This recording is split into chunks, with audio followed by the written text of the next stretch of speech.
In 1967, in the heart of Brussels, a fire sparked in the basement of the luxurious L'Innovation department store.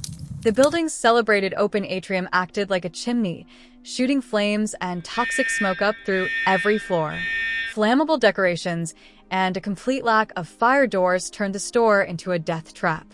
Shoppers and staff were overcome by smoke on escalators and at locked emergency exits.